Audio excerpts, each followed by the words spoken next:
Welcome. If you're looking to disable message reminders on Snapchat, you're in the right place. Today, I'll guide you through the updated steps to simplify your experience on the app. Let's get started. First, grab your Android device and open the Snapchat app. Once you're in, look for your profile picture, which you'll find in the top right corner of the screen. Go ahead and tap on it to access your profile. Next up, locate the gear icon at the top right corner. This icon will take you to the settings menu. It's here that you can adjust various preferences related to your Snapchat experience. Now, scroll down until you find the option labeled Notifications. Tap on that option to access your notification settings.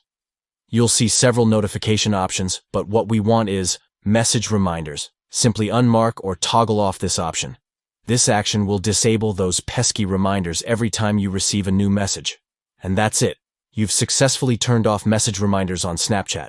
Now you can enjoy a more peaceful experience without those constant prompts. If you found this video helpful, don't forget to give it a thumbs up and subscribe for more tips and tricks. Thanks for watching.